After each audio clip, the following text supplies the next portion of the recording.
Hey Bookaholics, so welcome back to another video. Today I am bringing you my May TBR.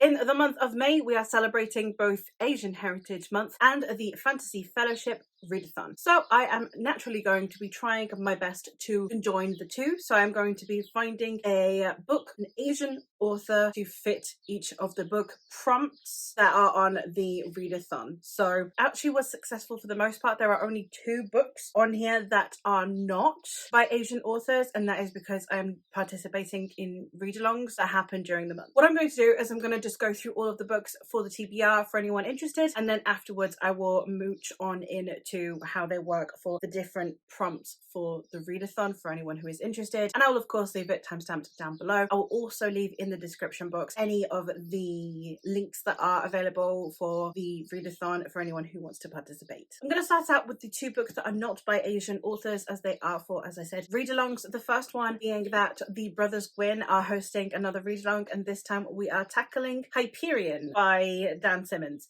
Now, I have a very peculiar copy of this book. It hasn't got the title or the author on the cover. I don't know what edition this is, but this is a classic sci-fi. It was written in the 80s and it features a lot of typical sci-fi trappings. It's not going to ring very innovative, but because it is quite foundational to later on sci-fi that I am more accustomed to. I have actually read this one before, but I don't really remember it, and I definitely was looking at it with a different lens when I read it last time. It was, I think, either in 2019 or in 2020, and I feel like the more I have been reading recently, the more I have been able to discern what I do and don't like from books. So I think that I'll be really interested to see how that forms within this book upon reread. And the other read-along book that I have is Black Powder War by Naomi Novik. This one is the 3rd book in the Temeraire series. Myself and my friend Eleanor are hosting a read-along for this series, and I am having a really good time with it so far. This one actually is set in Asia. It's just not written by an Asian author, and in it we are following Captain Will Lawrence, who in the first book is the captain of a Navy ship during the Napoleonic Wars, when they stumble across a dragon egg, and dragons are an invaluable resource for the war effort against Napoleon. Therefore, when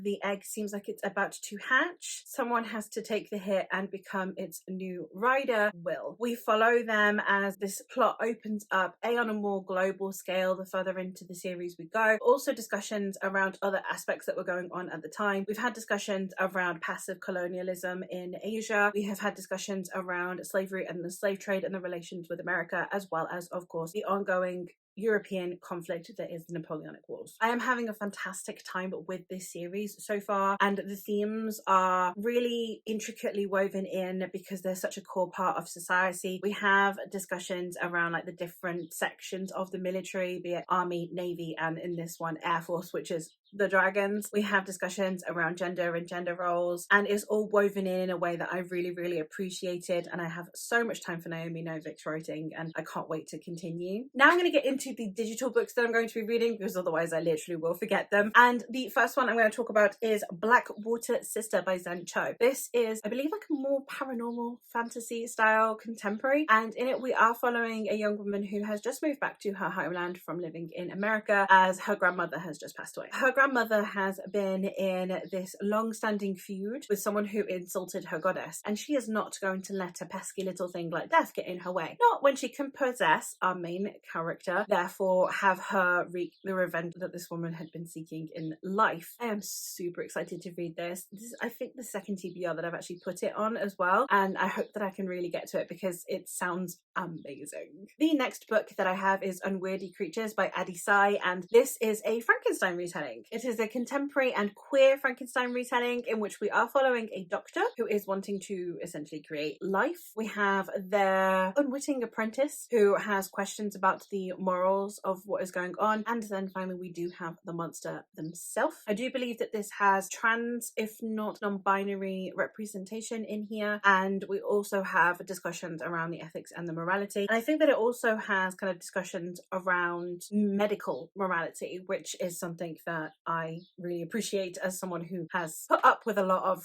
medical misogyny. So I think that it might hit close to home, but I am very excited to read it nonetheless. The next one I have is another retelling following, and that is The Death I Gave Him. This is written by MX Liu, who I believe is gender non-conforming, and this book is a genderqueer version of Hamlet. I didn't need to know really much else about that. I also know that this is going to be the Enby Book Club book pick for May, so I'm hoping to participate in that as well. It sounds amazing, and again, just any retelling of Shakespeare that actually includes some kind of inclusivity is always super exciting, because it's a fresh take on like well-developed stories. I have no criticism for Shakespeare's stories, they're classics for a reason, but they could definitely use freshening up, and I'm really excited to see what this author is going to do with it. And the last of the digital books that I have is The Book Eaters by Sunyi Dean, and this one is a horror, or on the verge of horror fantasy, I believe, and in it we are following a group of people who are marginalized because they eat books, and that's how they consume knowledge, I believe. Like, they have to physically ingest it. And then we are following this woman whose child seems to have an appetite for other things that are not books, and it's the marginalization of this child. I believe that we have mother's rage in here. Murderous mummies are literally one of my favorite tropes, so I'm really excited to see the dynamic between the mother and the child. I do also believe that the child potentially is gender non-conforming as well, but I will check. And I am just absolutely pumped to read this. I'm really here for the vibes, and just this whole idea of the consumption of knowledge I find really interesting, and I've heard that it has some really good discussions. I have heard that the pacing is quite slow, or at least a little bit off, but that is not something that normally bothers me because I'm quite a quick reader anyway, but it is something that I am aware of going in, and I think that will help me actually sink into the book quicker. We do appreciate that I'm already 6 books into this TBR, right? Because I am not yet halfway. Hopes and prayers, everyone. Thank you very much. Now I'm going to get into the standalones that I'm going to be reading this month. The first one is one that I am super excited to get into, and that is The Buried Giant by Kazuo Ishiguro. This is one that I have owned for quite a while, and I read Never Let Me Go by this author last year. Absolutely loved it. It's in my Dark Academia vlog, which I'll leave linked down below. It's definitely the best Dark Academia I read. I actually question if it's Dark Academia. I had an amazing time with that book, so I'm super excited to get into this one and just to get through more of Kazuo Ishiguro's books. This, I believe, is an Arthurian legend retelling. In it, we are following a couple who are called Axel and Beatrice as they set out across England to go and find their son. And I believe that it is just the journey of them seeking their son and reconnecting and falling back in love with each other as they reveal dark and forgotten forces. So I believe that it has got that kind of like fantasy element to it, while at the same time having a very literary vibe, which I am here for. I am very excited, but also a little bit terrified. I'm going to go for a dinky one now, just so I can untraumatize myself a little tiny bit, but I'm going to be reading This Is How You Lose the Time War by Amal El Mota. I don't know where the inflection is. And Max Gladstone. This, I believe, is a literary sci-fi in which we are following a war that is happening across time. I think it's kind of in like that low-key sense of just time is immaterial and we have these two people who are on opposite sides of the war who keep leaving each other notes and messages over an expanse of time. I believe that this is supposed to be quite a lot on the noggin and a really intense read for how short it is, but I have on good authority, and by that I mean Elena Nihibata, who I will leave linked down below, is one of my book besties. She says that this is amazing.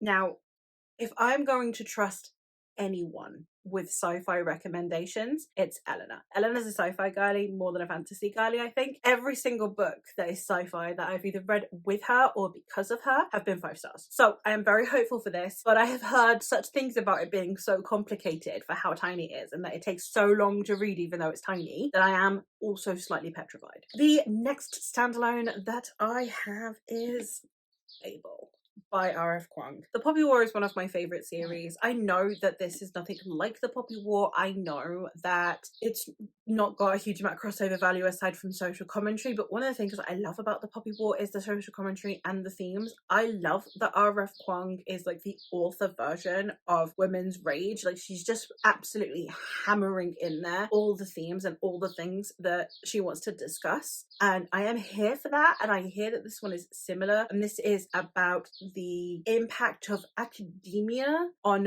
culture and on colonialism. I've heard this one is quite heavy, but I am super excited for it nonetheless. In it, we are following a young boy named Robin who is adopted from Canton into an English family so that he can then study in the prestigious Tower of Babel. Now, the Tower of Babel is a section of Oxford University in which we are studying languages. And within it, people who are from the native language that they are studying actually have like a better chance of wielding the magic, which is through silver, and it's all contributing to the colonialism. So you have someone whose love of academia is weighed up against the fact that their academia is contributing to the colonization of their people, and I am really excited to see how this goes. I do believe it has a rebellion plot as well. I'm excited to see what does and doesn't get discussed in here, especially because it's a standalone. I'm here for it. I love R.F. Kuang, and I'm gonna love this. I know I am. And the last of the standalones that I have is The Red Scholar's Wake by Aliette de Bodad. I have read Aliette de Bodad before in novella form and wasn't the biggest fan, but I'm not a big novella girly, so I still have every hope in the world that I am going to love novels. This is a sapphic sci-fi, I believe, in which we are following a data analyst slash bot maker who is on a ship that gets taken over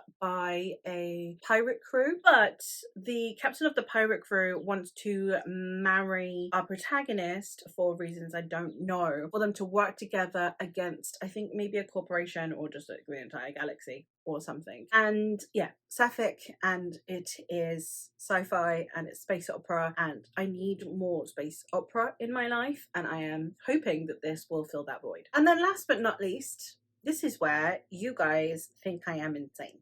Well, this is where you guys actually have confirmation that I am insane, because the series that I am reading this month is The Dandelion Dynasty by Ken Liu. I don't know why I'm doing this, but I have such a big TBR, but I'm super excited to read this series, and I keep not being able to read the biggest series that I own because I keep doing readathons. But I don't want to keep putting off the big series. They're my favorite thing. I love reading longer series. Sure, it's only 4 books, but they're literally the biggest books that I own. Books 2 and 3 are the longest ones, and they're literally the longest books I own. This series consists of The Grace of Kings, The Wall of Storms, The Veiled Throne, and Speaking Bones. This series is a historical fantasy, which is basically a direct retelling of historical Chinese events. I don't know exactly which dynasty we are looking at during this time period. I kind of want to go in blind, but I do believe that it has a steampunk and sci-fi element to it, as well as fantasy and of course the actual historical influence. I have heard that it is quite a dense series. It's a very intense series, but that is really worth your while, and I am super excited to get into it. But I actually know very little about it, and I kind of want to keep it that way because this is a series that I don't think me knowing more about it is going to make me any more excited. So then there's not really any point in me knowing more when I can just go in and read it. And now I'm going to go get into all of the prompts that these work for the readathon. And if you're not interested in the readathon, then thank you so much for watching. But let's get into the prompts. So we're going to go first through the Fins and Fables prompts. So for 2 points, I need a book that is set in or featuring the ocean. Now, I asked in the Discord which, if any of these books would work for it, and apparently many people deem that The Wall of Storms is a good response for this, that I can use this one for this prompt. It does have a big old ship on the front, and we also seem to have submersible narwhal mechanical things, so I am hoping that this does actually work for this prompt. And for Fins and Fables, for 4 points, we have a book that is out of your comfort zone. For this one, I'm going to be reading This Is How You Lose the Time War, mostly because I actually don't like time travel. Time travel is probably my least favorite sci-fi trope. Now, I appreciate that this one is a little bit different, and therefore there's a chance I will like it. And again, it's on Eleanor's recommendation. But as far as like stepping outside of my comfort zone goes, an anti-buzzword book like a time travel book seems like it would fit the bill.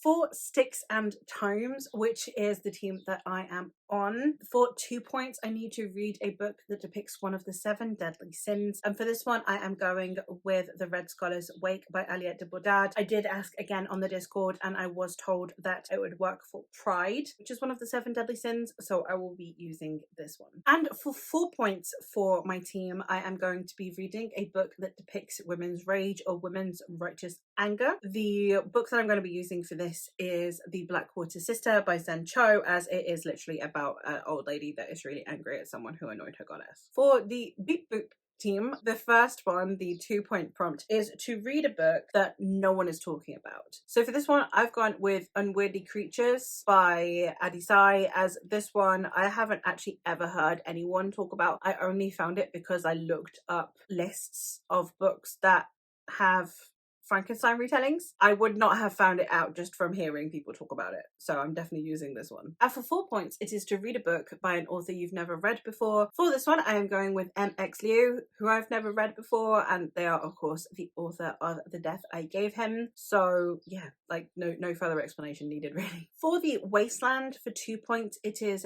the debut book of an author, and for this one I have gone with The Grace of Kings, as this is Ken Liu's debut novel. He has translated works previously and he has written collections of short stories, but his debut novel is The Grace of Kings, so I will count it. For a book with an unfashionable cover, I am going to be going with Hyperion. I don't necessarily dislike this cover, but it's definitely not a very fashionable cover. It's a very peculiar cover, so I'm using this one. For the Wildwood Wardens, the 2-point prompt is to read a book that is the continuation in a series you are part of the way through. Of course, I am going to be going with The Black Powder War because it is a series that I am part of the way through. I could also use either of the other 2 Dandelion Dynasty books. The next one is to read a book that is based on tales from your lands or your parents' lands, like old fables, etc. So obviously I'm going to go with The Buried Giant, as it is based on Arthurian legend, and I am English. For the additional bonus fantasy fellowship prompts, the 2-point prompt is to read a book that was a previous fantasy fellowship book club or read along choice. For this one, I'm going to be reading The Book Eaters by Sonia Dean because it was a previous book club or read along book. Self-explanatory really. And then the final prompt, the 4-point prompt for the fantasy fellowship bonus points, is to read a book that is set in your favorite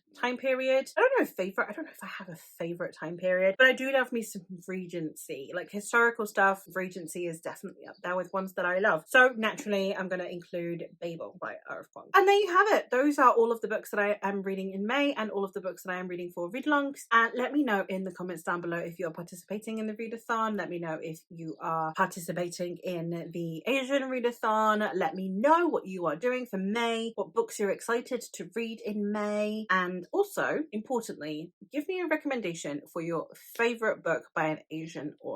And that is all for me for today. So thank you ever so much for watching, and I will hopefully catch you in another one soon. Bye!